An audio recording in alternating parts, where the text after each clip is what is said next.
morning. It is still morning. So, in September 2015, we as a country agreed that under the auspices of the SDG 4, we were going to commit to providing inclusive, equitable, and high-quality education to every child that calls himself a Nigerian child, regardless of whether he lives in an IDP camp in Maiduguri or whether he lives in a palatial structure in Ikoyi, and that we will do this by the year 2030. And today, in a few minutes, I want to explain how it is that the teachers of today cannot get us into that future, and why a significant investment in teacher development can no longer wait. But first, please indulge me and come with me on an imaginary journey. I tend to live in my head a lot of times. Please come with me. So this is the scenario. You've saved up for 10 years to buy your dream car. You've worked and toiled and labored, and visions of this car have filled your mind and propelled you to work even harder. And finally, you can afford that car. And this is the car. It's the Aston Martin 177 with a price tag of 1.4 million US dollars. It's a beautiful baby. And right now, it's making its way to you. You've paid $250,000 to freight this car, and it's coming into the country. So naturally, your mind turns to, who's going to maintain this car for me? And you have two choices of auto mechanic. Your first choice is a guy you're going to see very soon on the screen, this man. And your second choice are those guys that are option B. So just by a quick show of hands, who might want option A to maintain that car for them? Just a quick show of hands. I didn't think so. What about option B? How are those guys faring? Maybe? Yeah. That's kind of like what I thought. Because after spending 500 million naira on a vehicle, woe betide me to give it to that guy who is option A to maintain it for me. Now think about it this way. If for a vehicle, because at the end of the day, that's what it is, a vehicle, we are willing to invest so much to ensure that it is maintained and well taken care of, then how is it that for something that is far more valuable, far, far more precious, a child, we're content for them to receive any kind of education? It doesn't have to be high quality. Let them just go to school. It doesn't matter what they come out with. Ladies and gentlemen, that's not acceptable. So, a question that a lot of people ask is the teacher really important in this equation of schooling? How important really is the teacher? Now, I love this quote because it's the truth. It says that in a completely rational society, the best of us would be teachers, and the rest of us would have to do something else, like be neurosurgeons or astrophysicists, bankers, those sorts of low-level things, you know? But that's the reality. And in addition to this, sometimes people ask the question, you know, what sort of teacher is able to take us, you know, into the promised land? What sort of teacher is able to help us achieve the vision that we want for our future? I say, before we even ask that question, we must apprehend who it is that is teaching the present. Now, some of these statistics are going to be very worrying. Let's take Kwara State, for example. In 2008, there was a teacher development needs assessment conducted in Kwara State, and 19,000 teachers were assessed. They were assessed on their ability to teach children who were effectively 10 and 12 years old. And so one of the tests involved them being able to correctly mark the scripts of children in primary 4 and primary 6. And those are the results. I'll break it down. 75 teachers out of 19,000 were actually able to score 80% and above. 29% of teachers, 5,774 teachers scored 40% and above. Remember, these children are 10 and 12 years old. Surely the situation has gotten better. Surely. In Kaduna State, this year, 33,000 teachers were assessed. Very similar tests. The results, 66% of them failed. Now, you see, it's important to go back to ask the question, where are these teachers actually coming from? These teachers who end up in the classrooms, who take these sorts of assessments and come up with these sorts of results. Data, we know, we've traced it for many, many years. And what we found is that university admission requirements consistently require higher cutoff marks than for colleges of education and even for degree programs in universities. And I'm a product of a degree program in a Nigerian university. And I know that I was always a second-rate student in school, at least in people's minds. So in reality, what are we doing?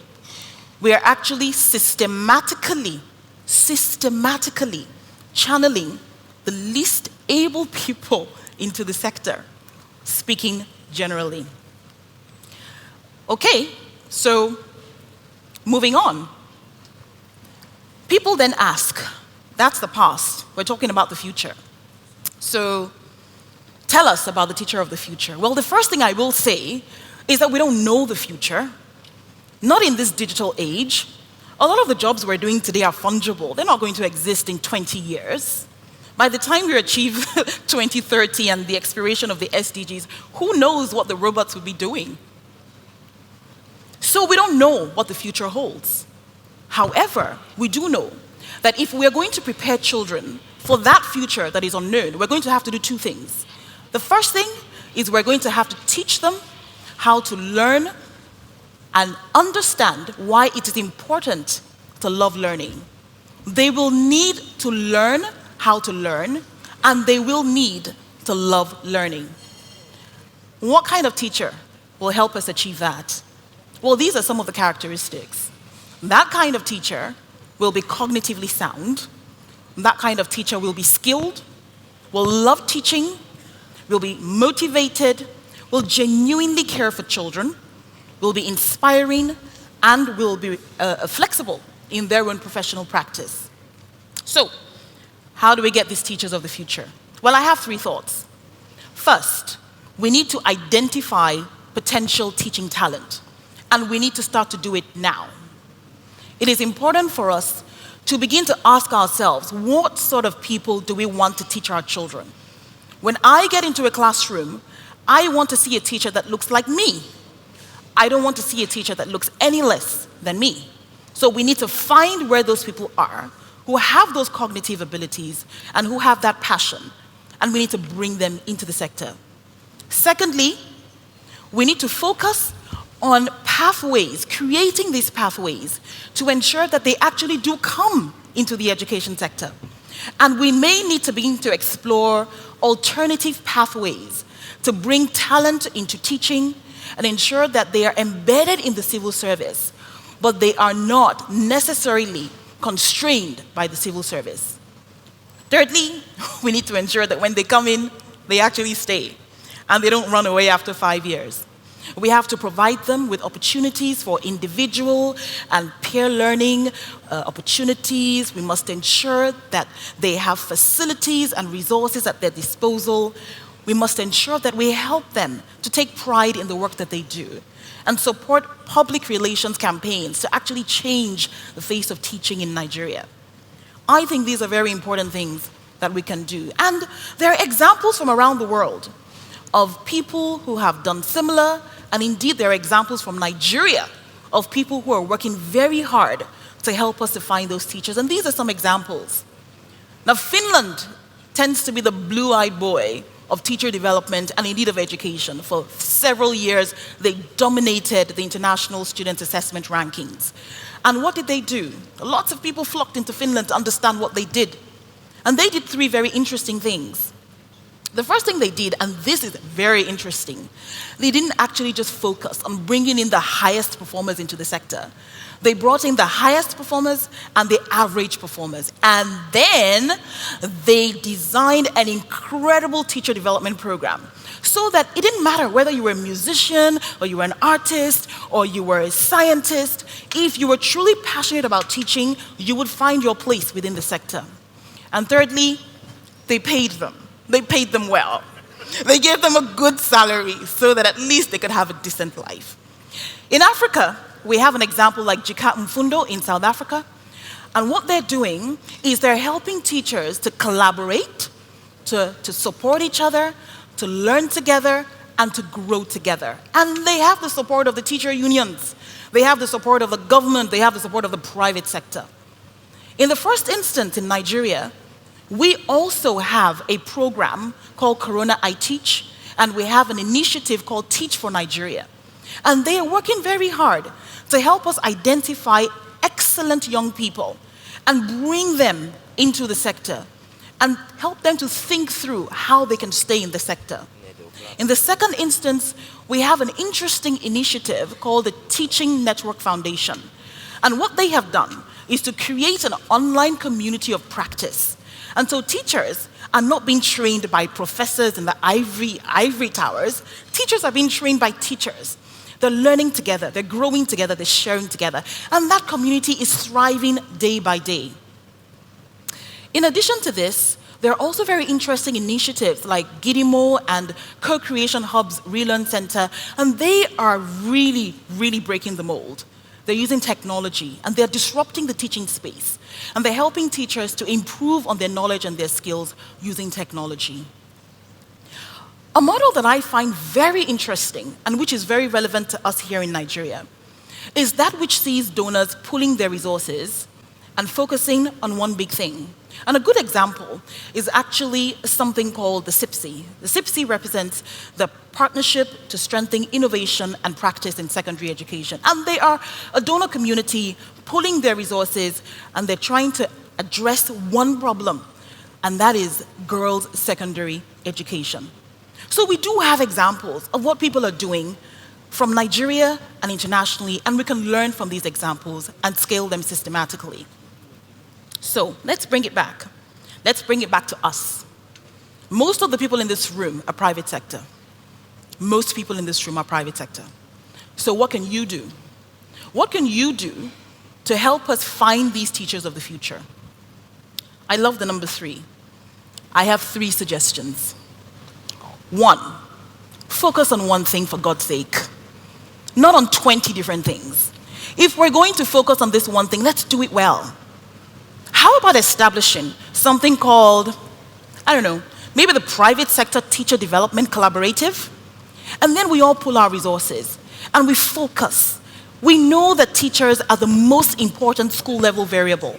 Indeed, if you take students and you put them under a tree and you give them a great teacher, do you know they will learn? So why don't we just put our money into teacher development and disrupt that space completely? So let's do one thing. Let's focus on identifying and retaining talent in the education sector. 2, invest in evidence. Please don't do things because you dreamed of them and then decided it's great to implement. Invest in evidence. Let's learn what works. Take a few risks. Put your money on pilot programs, on larger programs, on programs that you feel may make a difference, but which you are studying and tracking and learning so that we can understand whether they work. And if they do work, we begin to explore how we can scale them. Thirdly, do not run away from public policy. It is so important that the private sector has a seat at the table when policy is being determined in this country. It is imperative. And when we begin to think about structural issues, like how it is that we're systematically channeling the least able into the education sector, it becomes incredibly important that the voice of the private sector is heard in that discourse. So, I'm wrapping up, and I started out by asking you to dream about an Aston Martin and about buying it. But I'm going to end by saying, scratch that. Can't we just build this car? If we can build it, we can export it, we can keep the 1.4 million in our pockets, and we can grow as an economy. Well, you see, it seems a bit of a wild idea, but the truth is that we have talent in Nigeria. We have people like Jelani Aliyu, who actually designed an award-winning electric car in the United States. You know, the car he designed is called the American Revolutionary. Isn't that interesting? Not the Nigerian Revolutionary, the American Revolutionary. And guess what? He's back in Nigeria, and he's helping us to solve some of our challenges in that sector. So we have the human resources, and we can begin to work strategically to achieve these objectives. But you see, behind every Jelani is actually an inspirational teacher. And so I'm going to end on this quote. It says, "The mediocre teacher tells. The good teacher explains. The superior teacher demonstrates. The great teacher inspires." Those great teachers exist. They exist in Nigeria. But until we collaborate, we put our resources together, we focus on one thing, and determine that we will achieve it, we will not find that teacher. So how about working together from today to help us find those teachers and embed them in Nigeria's classrooms? Thank you.